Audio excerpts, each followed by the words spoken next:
Is there a cover? Dude, $5 is a lot of money. I could buy like a box of cereal with that or something like that. I mean, it's not like they put in any effort making those songs. What if you strum some chords? I mean, seriously, why is there a cover? Hey everybody, welcome to Is There a Cover, your podcast about songwriting. Here we talk about singing stories and living songs. And I'm your host, Chris Strand. Before we get started today, I'm going to tell you guys about a couple things that are going on in my world that are pretty awesome, at least in my book. Myself and the band, Chris Strand and the Sinners, we've got some awesome shows coming up in July. We're playing July 16th at Stubbs with Reddening West and our friends Tahoma. Tickets are $8. You can get those through C3 Presents. We're also playing July 29th with the band John Stickley Trio out of Asheville, North Carolina. If you haven't heard of them, they are awesome. Look them up in all the usual places. You know, you can find some of them playing live on YouTube. You can find them on Spotify. You can find them all over their website, iTunes. Check them out. This is going to be the last day of their tour before they go back to Asheville. So definitely check them out. And once again, that's July 29th at Lambert's. Today on the show, we have Bo DePena. And Bo is a pretty interesting songwriter. He tours around a lot. He even hits up my hometown of Sioux Falls, South Dakota sometimes when he's out on the road. So we've had a couple good conversations about that. But I need to preface this interview with a little bit of a warning. We did it pretty early in the morning, and I learned something about myself. In the morning, I say yep and way too much. So I have tried to edit that down a little bit, but you're going to hear me agreeing quite a bit. But, you know, that's what happens. You know, I tend to agree and become very complacent in the morning, and Bo gets caffeinated and just goes. So it ended up working out pretty well. So, you know, it's an interesting interview. There's a lot going on there about the business of songwriting and how that all works. So definitely check it out. You're going to obviously check it out because it's coming up in just a second. But we're going to kick it off with a song from his record, Crash My Car. So we're going to do the title track of that, Crash My Car. Here it goes.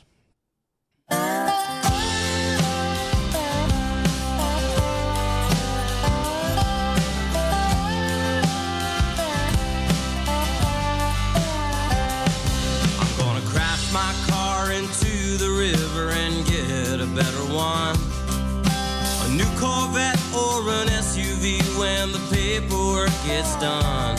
It might sound a little funny, but it won't hurt no one. I'm gonna crash my car into the river and get a better one.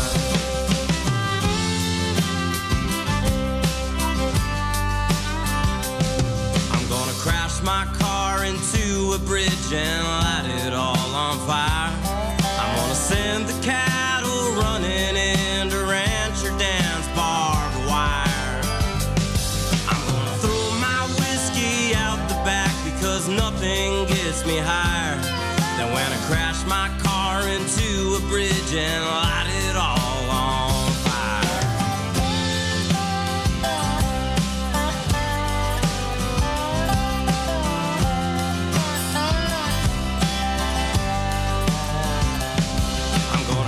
My car into the bank, make off with all the cash. I'm gonna shoot the clerks upon the head through solid panes of glass. And if the sheriff catches up with me, I'm gonna make a dash. I'm gonna crash my car into the bank, make off with all its cash.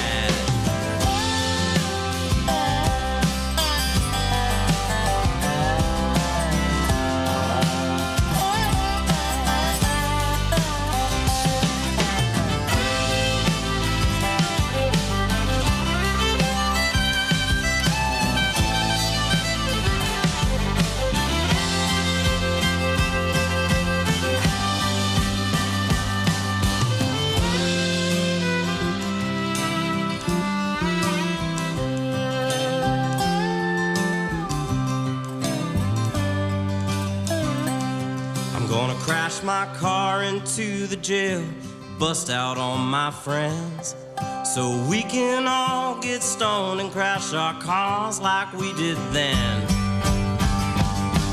Well, I don't mind it one damn bit if I get locked up again. I'm gonna crash my car into the jail, bust out on my friends. I'm gonna crash my car into the jail, bust out on my friends, every last one of them.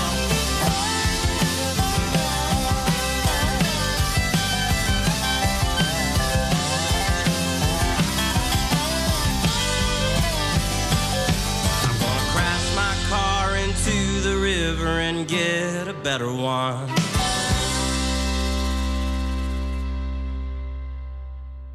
You just played, was it Thursday? Yeah, 2 Thursdays ago, I believe, at 1 to 1. Yeah. Okay, and you've just been hanging out ever since? Yeah, so, we had just gotten back from a month-long tour through West Texas, New Mexico, Colorado, and then back towards North Texas and the Dallas area. And the 1 to 1 show was our kind of return home / official Austin CD release party. Nice. So, we had a good time. We had your buddies from Fair City Fire close out the Good night. guys. This newer band called Maha, but they used to be called the Naked Oh, Maha. yeah, with all those guys, Dalton. Dalton, Yeah. and Shaky on the drums. Oh, that So- guy. Shaky's the best. Yeah, man, Shaky's so He's funny. a character. He's I love him. hilarious. So we're actually hoping to get Shaky to drum for us when we play the Blackheart on May 20th. Are you ready for that? Yeah, I am. I'm so ready. So we did that show and then capped the tour off with a night in Kerrville. Nice. The night after that, which is where Hartley lives. Oh, very cool. And how was yeah. that? I sadly have not played out there. it's cool, man. So there's a place called the Old Watering Hole, which is just Okay. like a dive bar where everybody kind of goes on Yeah. a Friday and Saturday night. And I had actually played there before as a we were a duo set with my cousin who was a drummer, and it was just a drums and guitar and dirty rock, like Cool, so garage blues. It was like kinda, a Black Keys type thing? kind of like a Black Keys. Yeah. I'd say it was even like dirtier. We would just play like 1-4-5, like old style Nice. blues stuff, and some of the songs that I had written and just kind of grunge them up, you know. Yeah? it Cool. was cool. That's awesome. Which seems like that was a thing for a little bit. There was that. There was the Black Keys. There was Death from Above, 1979, all Yeah. that stuff. Where that was, I think it was a bass player and a drummer with just like I don't know. crazy Yeah. amounts of distortion or something. I've like heard that. some. Actually, now that Yeah. you mentioned Death from Above, I think I know who you're talking about. Yeah, it was. Oh man, that was a band. Yeah. But now you're doing stuff that's very different. Right? Yeah, sure. So it's either I try, as a solo artist, you kind of have to navigate the waters a bit and figure out because you pay these musicians like on a contract basis. Oh, yeah. So it's really a matter of figuring out what you think you're going to make at a show, what your guarantees are going to be, and then like adequately adjusting for that. It's like, do I want one fiddle player? Do I want a full band? Gotcha. Do I want to hit this one up solo? And yeah, it just works out based on some of that stuff. Okay. But yeah, Cool. But it's cool. I'm trying to get there, trying to get it to where it like makes sense Yeah. cash wise. Nice. So do you always have the same people playing with you, or is it like a constantly rotating lineup? It's generally people that I've worked with before, but sometimes it can get switched up. So Okay. I used a good friend of mine, Mark Williams, who we call Gumby. He's been called Gumby throughout the Yeah? history. But anyway, so Why is he called Gumby? I don't know. I think he used to just really like Gumby growing up as a kid. If you go Okay. into his house, you have one side of his house that's like full of like all these zebra Yeah. toys, and then on the other side is all Gumby toys. It's really cool. But and then instruments scattered in between. Interesting. But Gumby. he's a great bass player. He's played with like everybody in town. He moves around a lot. But so he was available for 2 shows this weekend that we played with him. And then we have a great upright bass player when we're not using him, named Georgia Parker. She's incredible too. She's probably more consistent with us because she's done work with both myself and Hartley Hall, who I've worked with. Yeah. Her brother Curtis is a great dobro player. We use them quite frequently. He's on the record. And Oh, yeah. Ben Levy as a fiddle player, who you might know. Yeah, I know Ben. Yeah, Ben's so a good guy. Ben's played fiddle with me Good for producer, a while. too. Yeah, absolutely. Ben did a lot of the vocal production on my record. Oh, nice. Yeah, so it was great to have him on the team because that's something that he really gets, his harmonies and Yeah. stuff. You know what I mean? So No, he's good. yeah, Which actually brings me to the question, because your record sounds great. thank you. I appreciate it. And did I see it? Was it Century Recordings? Is that where you recorded? Yeah, so we actually did it at 3 separate places because the first round that we went into the studio, I had kind of a general idea as far as what we wanted to do. It was tackled very different than my first record. My first record, we had everything basically set to go. We had a pre-production session, and we said, okay, these are the tunes, let's tackle them. So we knocked it out in like a week. Nice. And it sounds fine. It was good. I think through the maturation process, I guess before my maturation process, I should say, I was really excited after, how good the first record sounded. I'm like, hey, let's go do this again. So we kind of jumped into the studio a little too early. Okay. And I realized it's like, you know what? I really didn't have a solid plan for this. Let's take some time off. So when we started, we actually did get some really good bass and drum tracks out of the first studio, which was the Compound. Okay. Which I forget who owns it. A gentleman named... a really great drummer, so it's a great room for drums. Okay. So we still used a lot of the drum tracks and a lot of the bass tracks that were recorded there. But we took some time off of it, kind of sat down. I actually wrote more tunes in the process in between.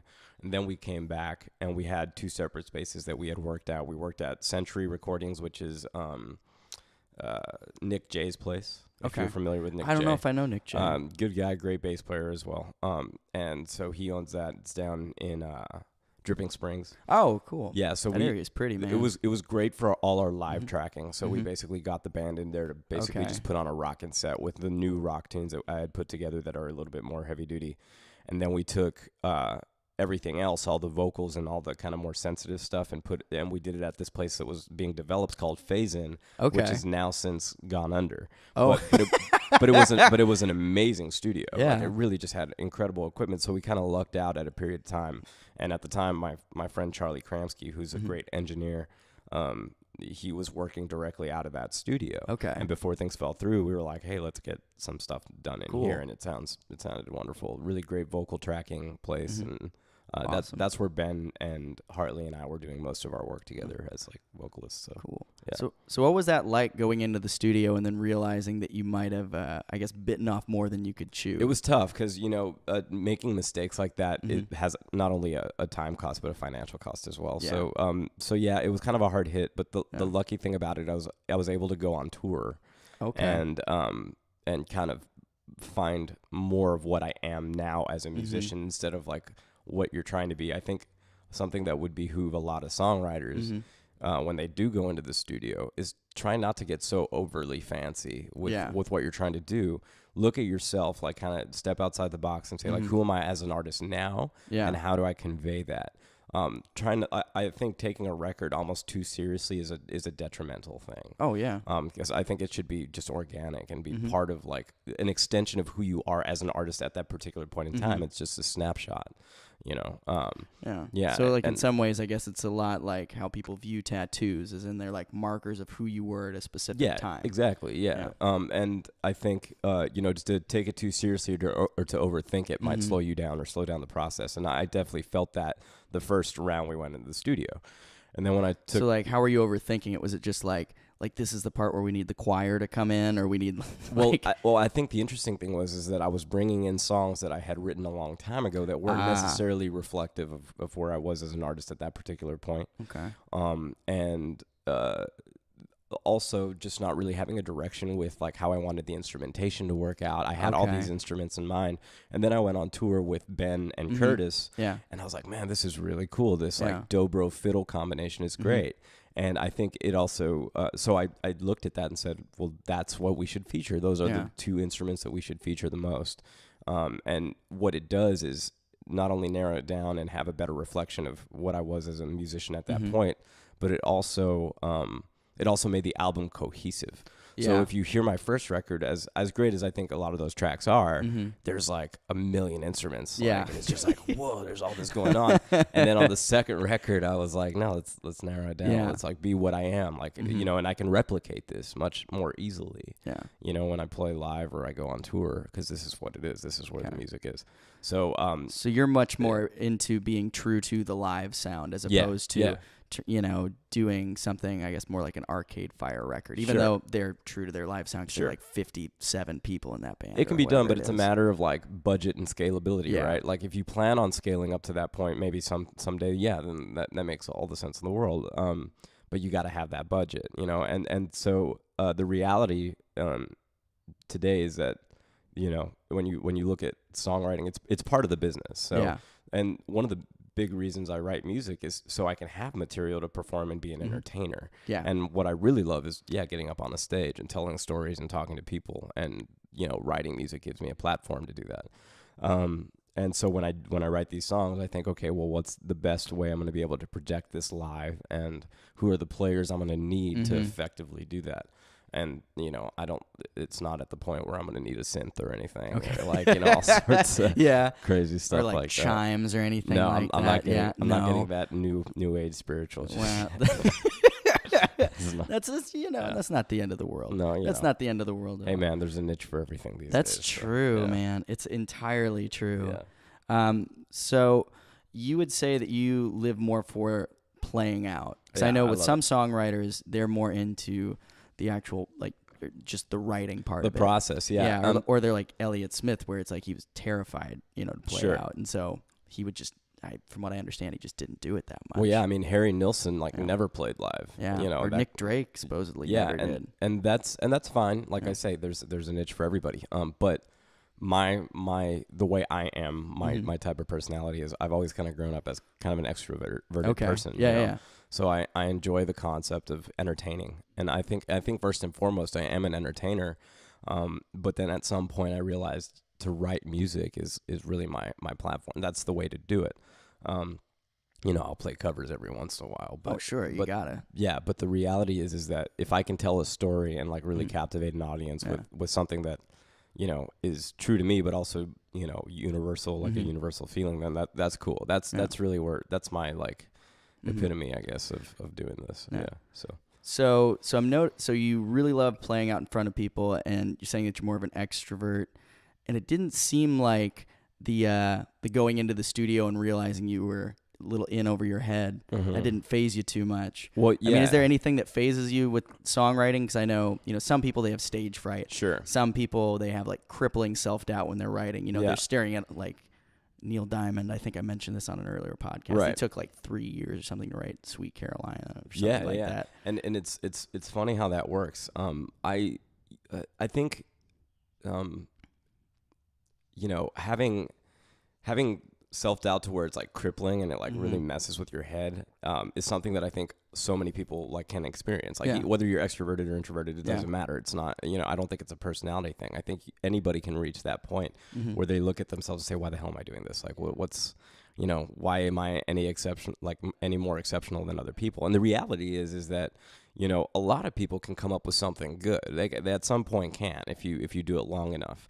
There is this, and you mentioned that some people are just songwriters. They do it for the sake of writing the song. Yeah. I think there's a delicate balance there. So I've seen so many songwriters or even songwriting professionals talk about, like, if you want to treat songwriting seriously, you have to like make it a thing every day. You sit down, you write something out, and you get it done.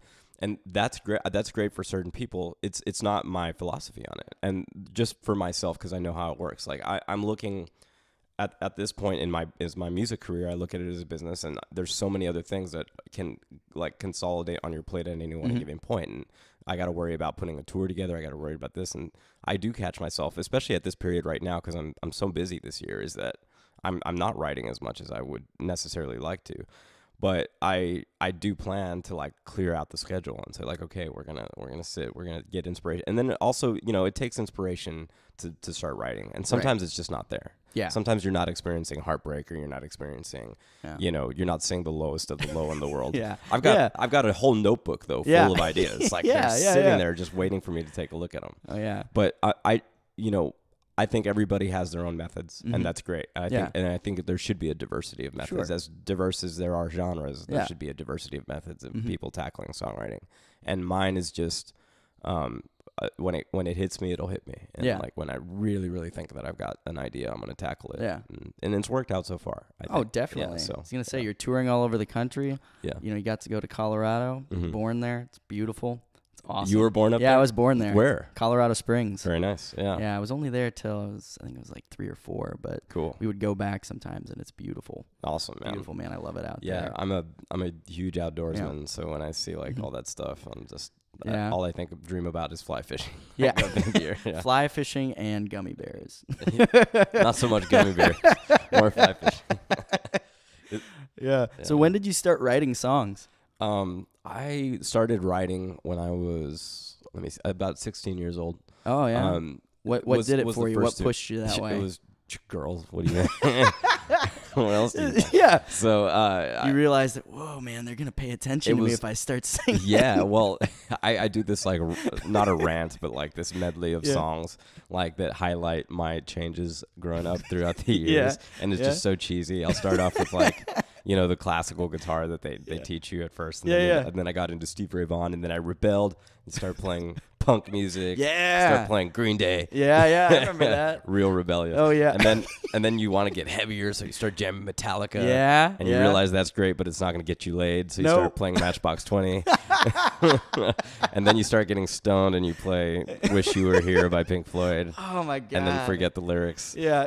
So and at that point, you don't even care if girls are paying attention to you anymore because you're so high. Right, exactly. So that was my rant. So I went through all those phases, and then I realized, give the songwriting kick a thing. So I remember going on this date with this girl, and I was like obsessed with her. Yeah. She was like beautiful blonde girl from Laredo, which is rare. You don't see blonde girls. I think that was part of the novelty, is because we grew up in like. Well, yeah, I mean they probably burn out there. Being a pale skinned person myself, Yeah, I feel like I'm gonna burst into flames half the time in Texas. So I had this like huge crush on this girl. We had like this one small kiss or whatever, and on like in the car, and I was like, did I'm gonna write a song read too about far it. into it? Well, yeah, I just wrote a song about it, and just how big it was of an experience, and it's so fun. But everybody. Did you play it somewhere. for her? I think I did eventually. Oh, Yeah, what I think I happened? even recorded it, which it's been burned since. Yeah. It's What happened out when in you the played ether. it for her? Do you remember? I mean, she enjoyed it. It wasn't a bad tune. It was funny because Yeah. like people still give me shit from high school, and when I go back to Laredo, they'll ask me to try to remember the lyrics, and I'm just like, I have no idea. Yeah. But yeah, I actually wrote some good songs even at that time. Mr. Daniels was a song that I had written, which was kind of about drinking yourself under the bed. After staying awake at night and trying to get yourself to sleep. And like it's interesting that I was tackling topics like alcoholism that dark. young. Well, I mean, in Laredo, you grow up drinking, but Yeah. I so, mean, is that a problem out there? yeah, I mean, Like it's alcoholism kind of and all? it's part of the culture, for better or worse. Yeah.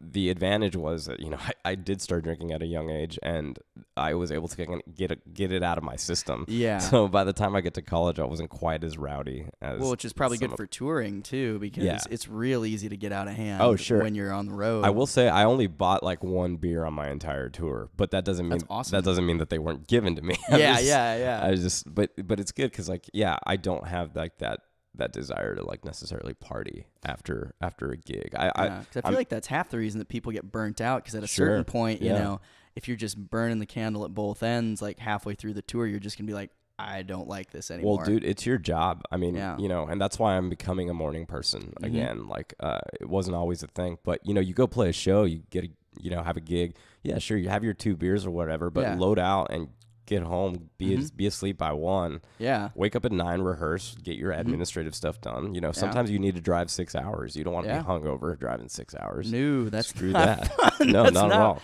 Yeah, I've done that a couple times. yeah. It's horrendous. So yeah, it's not fun. So I think staying smart, staying true to the fact that it is a job, treat it as such, is going to be beneficial in the long term. Yeah. It might be annoying to wake up early, but you're gonna thank yourself later on down the totally. line. So, so you started writing at 16. What prompted you to get into music? What started that? So I started playing guitar when I was 7, and I still remember to this day exactly being in my parents' living room, watching Elvis Presley in black and white, and him just Cool. getting the reaction from the crowd. And I said, I want to do that. I don't know what it was. It was That's awesome. Maybe back then it was definitely more a desire for attention, more so than it is now. Like you get older, you lose these weird insecurities you have and whatever. But the notice me. When I was younger, that was just my thing, and I enjoyed it.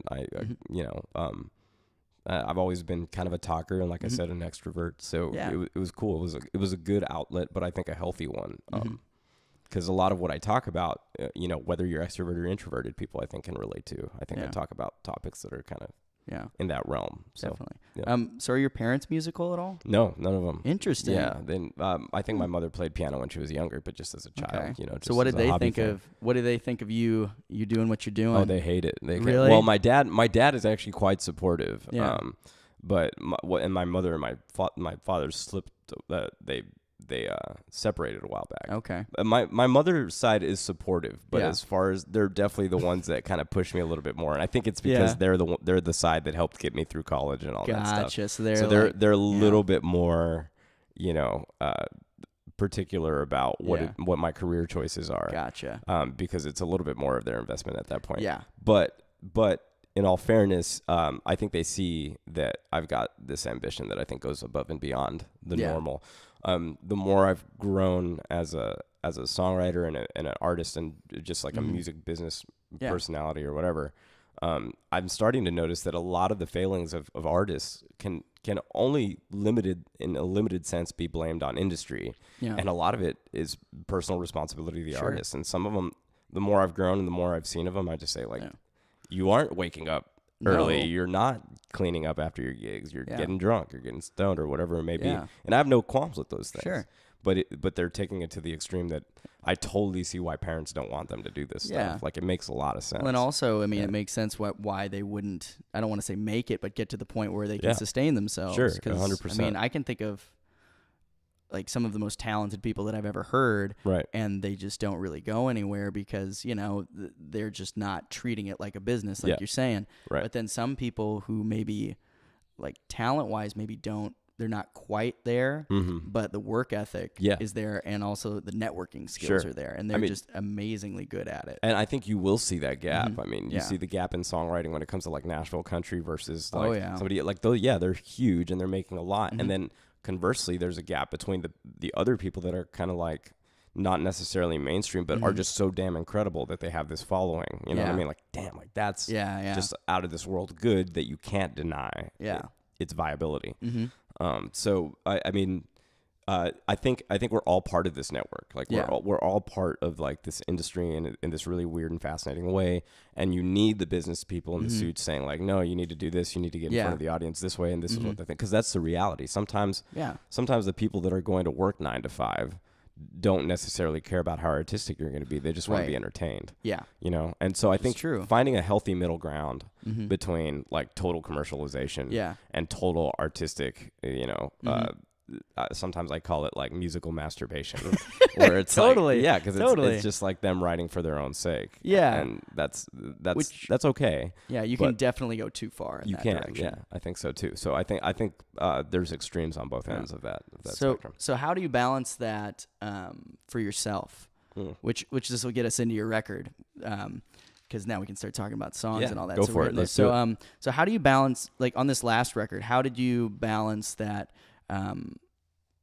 the desire to be, like, I guess I don't want to say masturbatory to yourself, but it's like, but to be, I suppose maybe like as honest as you possibly can be, and then also knowing that this needs to be viable. Yeah. And like, it also needs to be entertaining because, you can't, do you know Slade Cleaves? Yeah, absolutely. Yeah. I remember hearing him talk, and he's really good at writing sad songs, like one of the best. But when he was younger, I forget who it was, but the guy was a mentor to him, and he basically came up to him and said, "Listen, you're really good at making them cry, but you got to make them laugh too. Right. Otherwise, people are going to check out. You can't just rake people, drag people over the coals over and over and over." Yeah. There has to be some levity in there too to make it work. So you got to think about, how to make it something viable that people are going to have a good time seeing. I think humor is a big part of that. I think that's definitely important. And I throw elements of that. It may not seem offhand why my record's humorous, but we can get into the story behind the actual song "Crash My Car." Oh, where that all came from, so I'll tell the story of that and then kick into the song. Perfect. And what that I won't do that now, but we'll get into it. But basically, when I play live, I'll tell the story and then play the song. Oh, gotcha. And by the end of the story, people have laughed and they've gotten so into this and they're now invested in this story. Yeah. It's like, I've got to listen to this song. And then the song points out little subtleties and like references back to Yeah. the story. Mhm. So I think that's one way of captivating people is like Yeah. getting them involved in the process, Okay. which is, you know, it's psychological in the sense that now they have an investment into Yeah. the song. And it's not necessarily a mainstream way of doing Mhm. it. It's kind of artistic and it's different. So you're not fully Right. selling out, but you're using Mhm. those methods, those tactics to like really get people's attention. Yeah. Second, I'm sorry. Go Well, ahead. I was going to say, I feel like the more commercial way to do it is you just don't talk much at all. Right. You just keep they it try to rolling. avoid that, but I think where that probably stems from is Mhm. having a lot of musicians that suck at talking. Yeah. And It's just and true. that are just like a face on a product. Yeah. And it's like, don't you say a word because you're gonna mess it up Yeah. or whatever. No, You're who gonna, was it? like offend the audience. It And was- I don't have that fear. But Yeah. luckily I'm not under like a label or anything True. like that. No, who was? So I think I don't have to I worry had a about it. girlfriend who saw. I think it was Grimes or something like that. Right, yeah. And I guess she started talking, and it was just everybody said it was the most awkward thing they'd ever seen. Yeah. And then she ended it by saying, "This is why they don't let me talk." Yeah. And then the song kicked in. Absolutely. I mean, It was that hilarious. makes total sense. I totally get that. I mean, we had certain musicians that are known for being somewhat extroverted and maybe having a communication with a vast audience is not what they're naturally good at, but they've Yeah. developed this show that, you know, you stick to script, Yeah. you're good, get off script, you're totally screwed. So Do you have any favorite artists that you've seen multiple times and you can start to hear the script? sort of, but some, well, like you mean a poor script? No, not a poor script, but just the like the script in same general. jokes. Like Yeah, well- Slade Cleaves, who I just brought up. I Right. think I've heard him make the same jokes Yeah. like 7 or 8 I mean, times. I'll make the same jokes, but I'll try to like tailor it to the audience. So Yeah. like I did that Crash My Car story last night. Oh, yeah, yeah. And before I started the story, I said, "Do you guys want to hear a story song and a story, or would you Okay. rather I just play a song?" And everybody's like, "Story." Yeah, So, yeah. So I started telling the story, and some guy off to my right goes, "Play a song." I was like, "Wait, aren't you the same dude who just clapped and wanted a story? So you're gonna sit there and listen till I finish the story." And the audience just loved it. Yeah. And so like having People love it when you like shut someone yeah, down. yeah, They get off. Love it. That's the second time I've had to like call out a heckler during that story. But like it usually works out in my benefit. But not everybody's like that. Not everybody Yeah. can just go off cuff and Yeah. like hit it. But so there's that situation. Yeah, I've seen other artists where Todd Snyder. Yeah, oh, man. dude, you want to Love talk about Todd. storyteller? He's amazing. That guy Yeah. like can go on, and he has a script, but it's not always the same. Like Yeah. I've heard it on several records where it's like it's switched up a little bit, and it's like the dynamics are different based on the audience, and I Yeah. think that's super cool. You know, I love seeing that guy. That guy could tell an 18-minute long story, and I'm down. I'm just Yeah. he's got you. Dude, he's you know, incredible. Like, so and I definitely take some cues from people like that. Ray Wiley Hubbard is a great Oh, yeah, yeah, storyteller. yeah. You know, Hayes Carl. Yeah, Hayes Carl. So these guys, I take a lot of the cues from those types of storytellers, and I dig that a lot. So. That's awesome. No, you can definitely hear that in your music for sure. You know, at very least, the style of it, definitely. It's got that like bluesy kind of country Sure. thing. What's the story behind Crash My Car? Because that's actually the first song I wanted to talk So about. when Let's I hear was, you know, it won't be quite as entertaining because we don't have a laughing audience, but we. I could work one in somehow. Yeah, Get you like can a put laugh track yeah, or something. Do that. So my friend John, we had a friend that we used to call John Canada, and Yeah. I don't mind saying John Canada. It's not his full real name. Okay. Technically. Okay.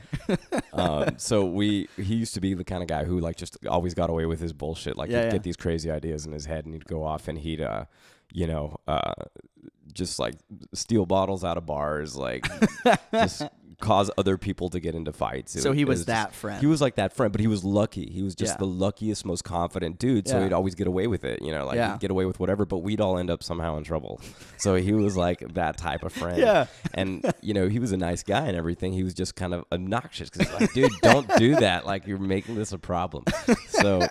So he so we were one day camping on the Guadalupe River, and we were sitting around the fire pit and doing what we do, getting drunk, stoned, whatever, Yeah, just yeah. hanging out. And it was the time when ghost riding was like really popular. You Okay. remember that? So No. like, well, ghost riding was when you like put your car in neutral, you hop up on top, Oh, and you'd like put rap music on God. inside, and you'd ghost ride the whip or whatever is yeah, what yeah. they called. There was a song called Yeah. Ghost Ride the Whip. Yeah, yeah. And you'd hop up on the car, nobody be in the car, and you're Oh just my cruising in God. neutral. So unbeknownst to us, he's off to our left, like doing that. But the problem is, you know, you're in the hill country, so there's Oh, hills. no. So his the first thing we noticed is we look over and we just see a fat Canadian guy chasing a Ford Escape downhill. Oh my God. And he's chasing after it. And the bigger problem was that at the bottom of the hill was the Guadalupe. So Jesus. we just see this car smack into the river. And I always say, if you are looking for a car that can skip on water, the Ford Escape has got to be your best bet, because that thing made it literally almost clear across the river before it decided to sink down. So made it across the river, and we look over and you can see little waves in the taillights and stuff like that. So we get down to our underwear because it was a cold night. We don't want to get hypothermia. So we swim across the river, chained it up, drag it back across with our friends 4x4. And, in our minds, we're like, damn, John's safe. Everything's cool. It's funny now. But his car is screwed. But thank God, because now he's gonna learn his lesson and shape up or whatever. and so the next we thought, all right, well he's this is it, he's gonna shape up. Well, the next week he shows up on campus with like a brand spanking new Ford Explorer with leather seats and everything decked out and all the bells and whistles. And I always like to say that it turns out insurance fraud is real. Oh, wow. And the only reason I can even tell that story is because we're pretty much past the statute of limitations pretty deep at this point. So it's cool. I'll say it out loud, and most people don't. What did he say? What did he say happened? I mean, well, they left his car in neutral, or his car jumped into neutral, but it's the reality. Wow. It was which is kind of the reality. Yeah, but, sure. I mean, there's just a little help. Yeah, exactly. I won't say his full name anyway, but no, that's good. Yeah. So I tell my story, and the idea of Crash My Car was not so much, just about that incident specifically. But when you listen to the story of Crash My Car, it starts with that story and then spirals down into this web of like deeper and deeper crime and just like crashing your car into worse and worse and more precarious situations. Yeah. And it's kind of a reflection of this kick-ass first, ask questions later, gung-ho, like Southern and Texas mentality. So is that something that you were, I mean, because the story is definitely really funny. Right. But in the song, because if it's getting worse and worse and worse, are you wanting it to get like more and more like funny, or are you wanting it to get like sort of being critical of that whole idea? It gets funnier but critical at the same time. Yeah. And I think I think it's good to take humorous approaches at viewing like social commentary and stuff like that. And I tend to do that. I also like just telling stories. I don't like having opinions one way or the other, when it comes to like, at least not in my art when it comes to music. Like, talk to me as a person. Well, you don't want to be preachy. Exactly. That turns people off, right. For sure. So you don't want to be preachy. You don't want to necessarily form like strong opinions in your music. Like, do I have my own strong opinions? Sure, we'll talk about it. But when it comes to my music and my art form, I want it to appeal to everybody and to where they can look at these stories and maybe form their own opinions or form their own minds. It's like, this is how it is. And this is how I see the world. What do you think? Yeah. Well, and I feel like some of the best songs out there, they're just vague enough that, they're specific enough that you can get the emotions, you can get what's going on, you get the feeling, but then they're just vague enough that they're not preachy and they're not shutting people out. Right. Like, I actually did another podcast the other day, and I think it was John Moreland came up. Do you listen to him at all? Nice, yeah, Dude, absolutely. Oh my god, great I think he's one of the best lyricists that I've maybe ever heard. He's as far excellent. As, oh my god, getting the emotions across, and he has this amazing ability to be just vague enough that you can't quite pin it down. Yeah, exactly what he's conveying. You can't get the narrative exactly, but the feelings still come through. Absolutely, yeah. And I mean, I could ramble about that guy forever. For sure, but man. Let's not He's incredible. Have you seen him yet? No, I haven't seen him live. Oh my god, you gotta. Yeah. Like, bald. I'm not okay with saying that. I cried in a show. Yeah. I cried in a show. I'm okay with admitting it. It's been a while since I've done that. I don't know if I've. When has it ever happened? Probably. I don't know. I can't recall a time at the moment. It was maybe more because I was stoned than anything. So you're doing the stone crying thing? I don't know, maybe. You're just like, this is so sad, and you're just trying to put eye drops. And you're like, oh my god. I don't know. I still remember being in Lassie when I was a kid and being like, oh man, this is the first time I want to choke up during a movie. Yeah, Lassie. Oh my god, that's funny. Yeah, that's like, but I guess I'm just not always super sentimental. Yeah. I think the last time I cried was when my mom's cat got run over. Oh man. Yeah. So it's hard to get me to that point. Interesting. Yeah, with pretty much anything. But that doesn't mean that I don't feel strongly about certain Sure, things. Yeah. sure. Yeah. You know, it's just that like, it's like just one particular reflex, I guess. I've yeah. never been super strong with. Yeah, so. Well, and I mean, I think it's one of those things where it just doesn't happen that often, you know, for a lot of people. I mean, some people cry all the time, like almost to the point where it's like, really? Yeah, again. Just chill out. Right. It's not that big of a deal. I mean, everybody's body chemistry is a little bit different. Yeah. They react to things differently, so. So what about the song, let's see, let's do, since we're talking about emotional things, let's do Fit. Yeah.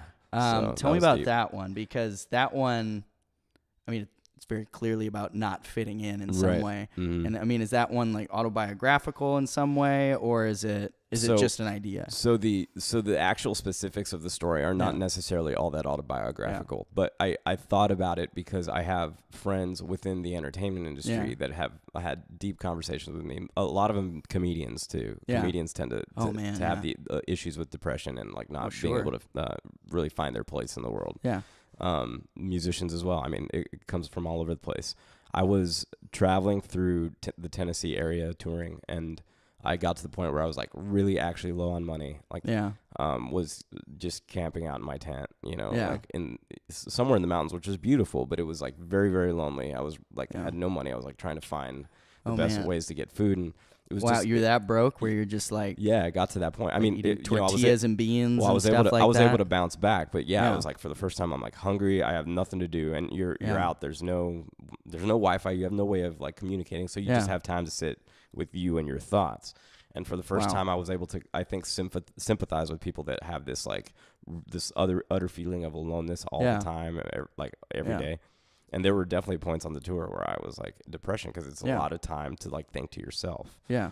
I've since been able to get out of it just by virtue of just working all the time and keeping your mind occupied and learning new things, reading, and that has been quite helpful. Yeah. But there was that low point when I wrote Fit was definitely a low point in 2015. Yeah. But it was great because it allowed me to kind of get into this mindset that and really kind of develop an empathy towards people who have that aloneness a lot. Yeah. So I wrote that tune with the backstory of alcoholism, of prescription drug abuse, or or over prescription, if you will. Was that something that you worked in, or like as part of the narrative, or is that like something personal that happened? It was no. So the prescription drugs, like I've never really had an issue with that, but I have a lot of friends that talk to me about those things. So one of the things that I like to do about songwriting is not make it all about me. It's like, let's talk about the broader picture. So struggles with alcoholism, yes, I can relate to that. Yeah. When I talked about the platelet count thing, the very last verse, which is you're kind of getting closer to the idea of suicide. I didn't experience a suicide thing, but I had, I actually did have a low platelet count. Yeah. The doctors will tell you like how that can create this lackluster energy, this like lack of motivation, and all sorts of other things. So you got to keep that up. You got to not drink so much. Avoid ibuprofen.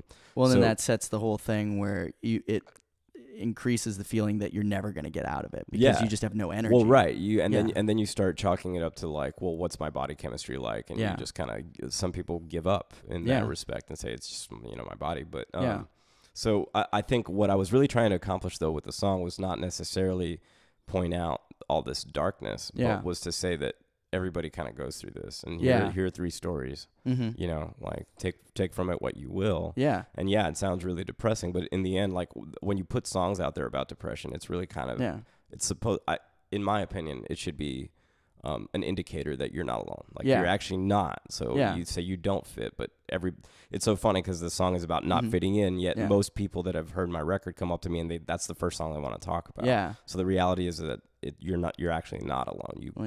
You fit in quite well. Yeah. Well, it's some songs, and I think just about everybody has had this who listens to music. Some songs, it seems like you'll find them at times in your life when you need them, and they're like just like buoys out in the dark, and you're just trying to stay afloat, right? And you just grab onto them. Yeah, absolutely. And because they are expressing what you can't say. Sure. And so when you can do that, it's incredible. Like, and people talk to you about this song? Yeah, a range of people. I mean, like have people come up and like that song really affected me, or what do they do? Well, so I got a message just 3 days ago from a girl in Laredo who got to come out and see us play. I didn't perform that song, but she took home a record and she said, I want to get into your head about songwriting. Like, where do you get this inspiration? And she was very introverted and very quiet. And she's like learning how to express herself through like slam poetry and all sorts of other stuff. Very and cool. she heard that song and she said, it really spoke to me because I moved to Laredo from El Paso. Yeah. And I felt like I didn't have any friends and like nobody was like around to talk to me or whatever. Yeah. So, and once again, she was an introverted girl. So she wasn't going to be the type to like go out and make those efforts. So she felt moved by that song. Then conversely, we met this cowboy out in Colorado who came out to one of our shows in Greeley. He just caught like the tail end of it.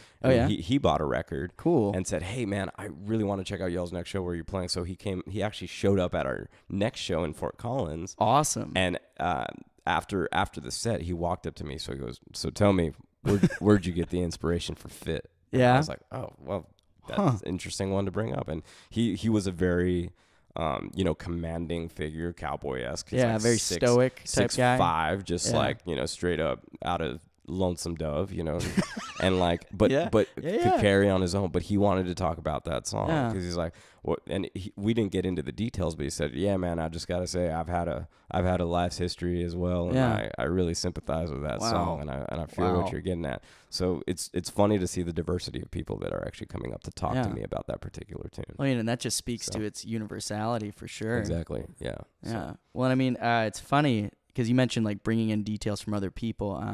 Did you ever hear the story behind Jason Isbell's Elephant? Yeah. That song. So didn't he have a friend that was dying of cancer or something? Well, I think it was nature?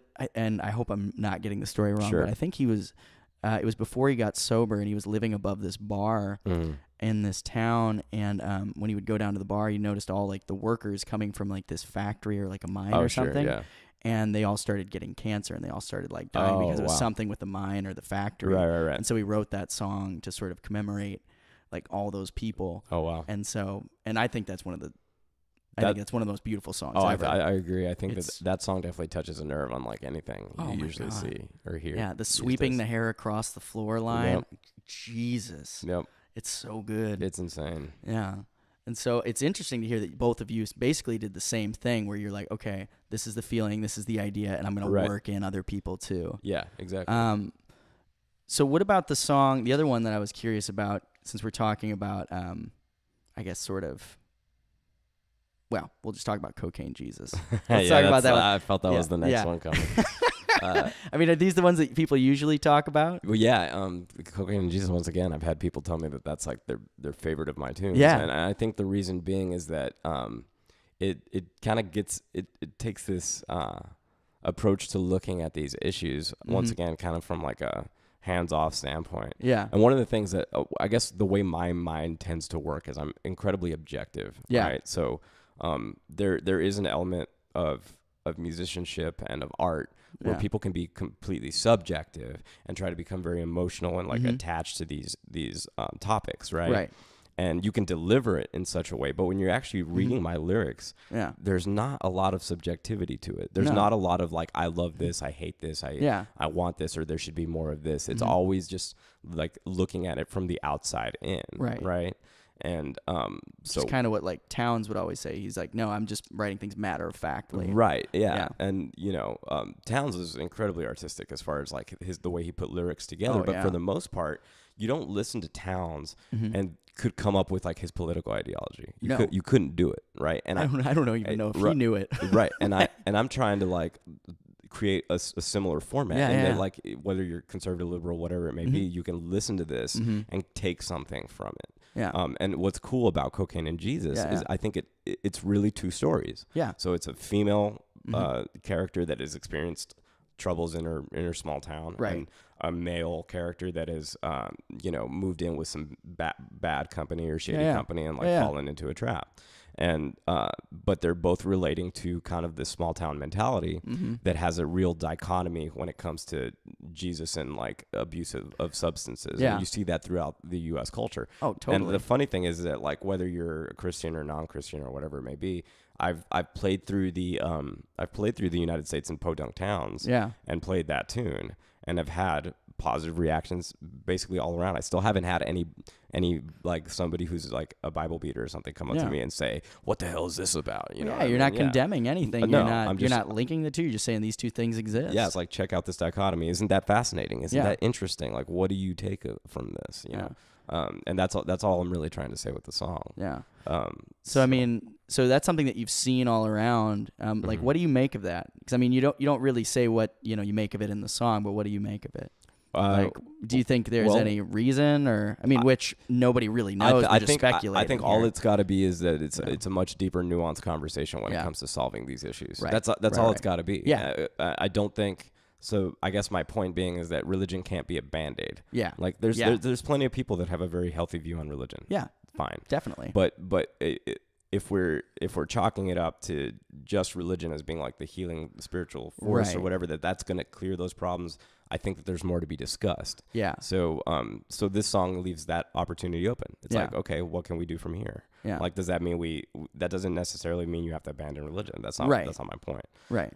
But it does have people take a second look. Right. You know, like, what is it that we're doing? What is it that's really causing these issues, and how can we solve them? Because I've always, like, coming from a very small town where, like, I remember that exact same thing. There was religion, and then there was everybody else who was just doing drugs and drinking, right? And, like, all that stuff. That's and that dichotomy. It's weird. And it exists all over the U.S. And so I've always wondered if it's, is it just that people are just trying to not be there in one form or another? Right. Yeah.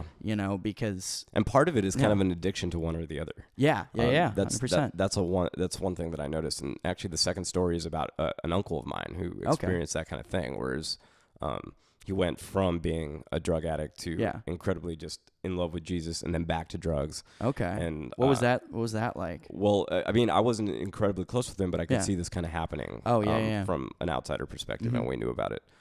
So I used that as an example, and as so once again, is like, how does the healing take place? Is like, to what point do we have to, like, I guess cover up the realities behind what's really affecting people, and at what point do we, like, open up and wake up and start, like, tackling the causes, not putting a Band-Aid on things. Yeah. It's interesting. I don't know. It's difficult.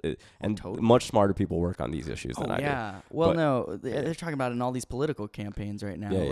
Like opiate addiction, all that other stuff, and what are you going to do? Serious realities, Yeah, because it's a difficult thing, and it's awesome that you're tackling it in a song. Sure, yeah. Definitely. There's parts of it. So, and that's why, I mean, I use cocaine because it flows well. Oh, yeah. And also it kind of fits within that, like, right.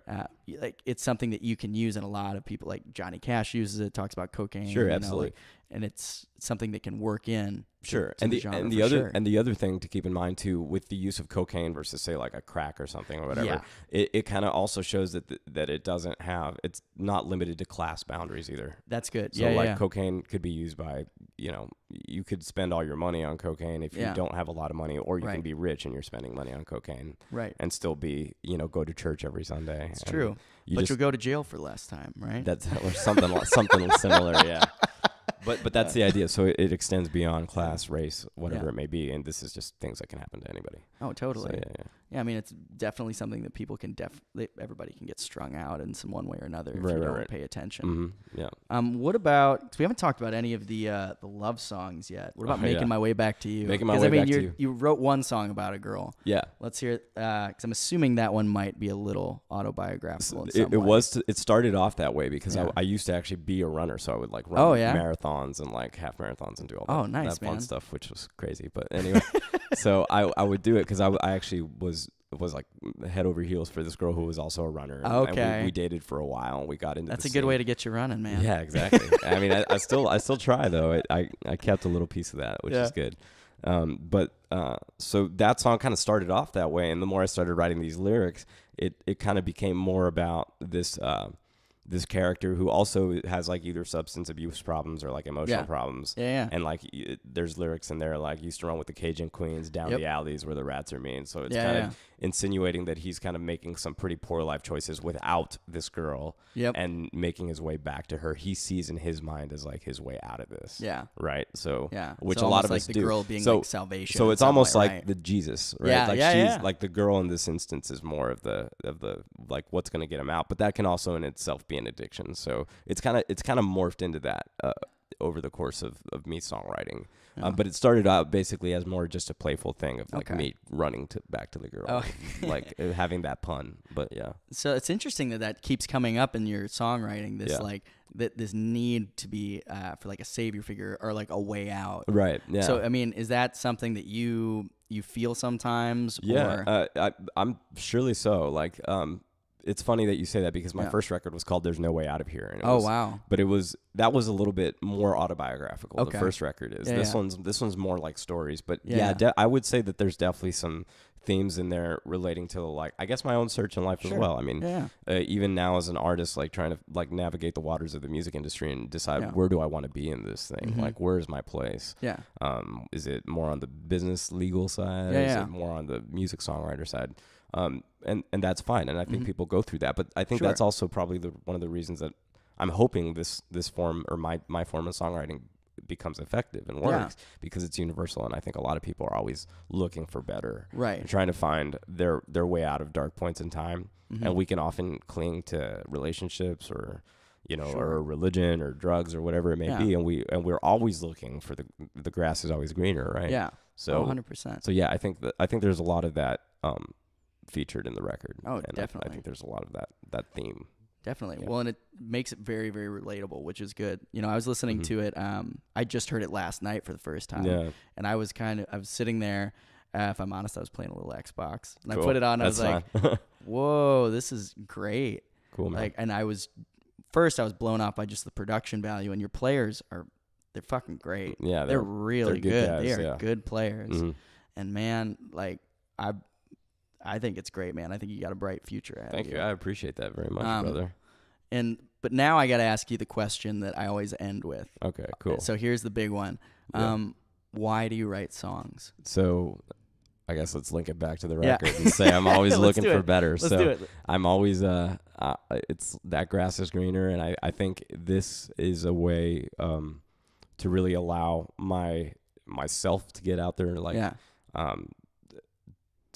it's somewhat meditative and it heals you, but it also gives me that performance outlet, that thing that I really love to do, which is get in front of people and inspire, and it allows me to continue to do that. So as much as songwriting I think is kind of the beginning part of any musical endeavor, I think it's only one facet of this entire production, this thing that I want to do and get at, being able to have a story, not so much a message, but a story that can connect people and can have people create their own messages or their own ideas and stuff like that, and putting it out there on a stage and giving people one hell of a show. Yeah. Like, I mean, I think that's really what it comes down to. I want to put on a great show. Yeah. Having good songs is part of that. Oh, 100%. That, and the better your songwriting is, the better you can perform, the better you can entertain, the better you can keep people's interest. Yeah. So yeah, I mean, that's probably the big thing, is just continue this musical monster I'm trying to create. Awesome. So, yeah. So where can people find your music? So you can find it at bodepenamusic.com, facebook.com /Bo DePena. Cool. And my Bandcamp. So awesome. I'm trying to do a cool thing where I have a subscription model too. Oh, cool. So yeah. So wait, what's that? Explain that to us real quick. I'll have like you pay $25 a year for the whole year. Okay. And you'll get the record that I typically tend to release at the beginning of a year. Yeah. You'll get that. You'll get my previous record, and then everything I release throughout the course of the next year, which includes like hidden tracks and that's a good idea. Yeah, hidden tracks, live tracks. Yeah. We're all trying to figure out how to make the industry work these days. So it's crazy. Yeah. So that's one method that I've got up there, and it's cool because is it being successful? It helps. Yeah, it definitely gets the artists some money in advance, and then the people get even more content that they could have ever hoped for. So like live tracks, like alternate takes, like all that stuff. Exactly. Cool. Yeah. Very cool. So, yeah. It's awesome. Cool stuff. Yeah. I hope the whatever listeners we get, check it out. And definitely. Yeah. Either way, just spread the word if they dig the music. That's all I can. That's all I can ask for at this point. So awesome. Yeah. Well, you want to play a little bit? Oh man, yeah. We can play something. How far do I have to be? It is the morning, so it is the morning. Hit these vocal chords. Oh yeah. Well, here we go. Cocaine and Jesus are the two things that make up this town. From the lines on the faces to the lines on the mirror we found. But now Jesus ain't working and his daddy ain't always around, but still cocaine and Jesus are the two things that make up this town. With no one to turn to, she turned out to numbing the pain. 'Cause her daddy weren't friendly and the preacher said she was to blame. And every last sermon she ever heard sounded the same. So she turned back the clock until all that she got was cocaine.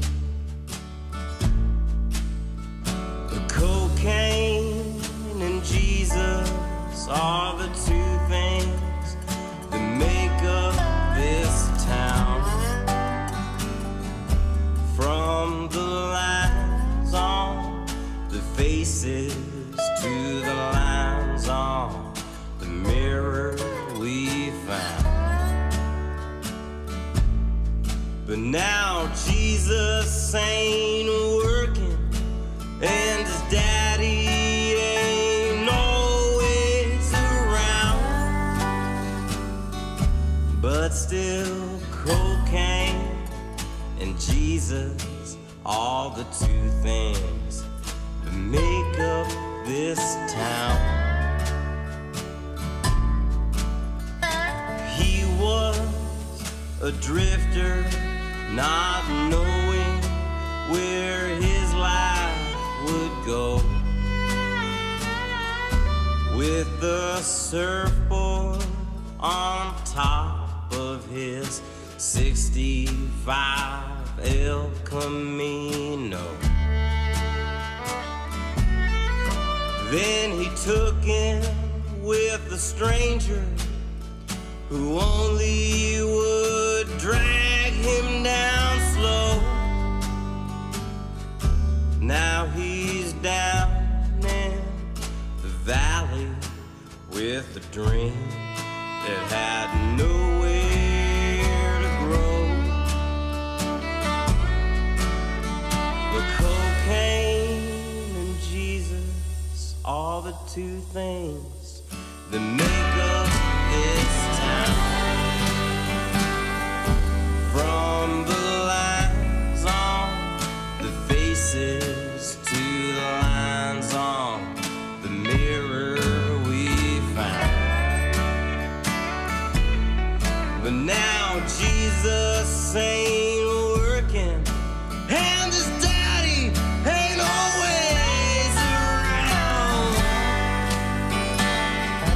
but still cocaine and Jesus are the two things that make up this town. But still cocaine and Jesus are the two things that make up this town.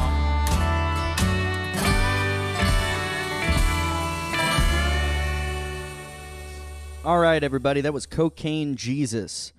And that was my interview with Bo DePena. You know, it's interesting listening to that song this weekend because I'm recording this outro 4th of July weekend, and all around me there are people talking about how much, you know, they enjoy being in the U.S., they're celebrating national pride and all of that. And in the midst of that, I'm sitting in here in my kitchen listening to a song about a distinctly American problem. which is not to say that other places around the world don't have issues with drugs or there aren't certain religious hubs around the world. But to find those two in the same areas to that extent is, I think, something that is fairly unique to America. And you know what? If it's not and I'm wrong, send me a message and let me know. You can send me an email at isthereacoverpodcast@gmail.com, and we can talk it out. Or, if you want to be on the show, if you want to be on the podcast, send me an email there too. I would love to hear from you. Also, we're up on iTunes now, so feel free to drop us a review. That would be gratefully helpful. Thanks for listening, guys. Dude, $5 is a lot of money. I could buy like a box of cereal with that or something like that. I mean, it's not like they put in any effort making those songs. You strum some chords.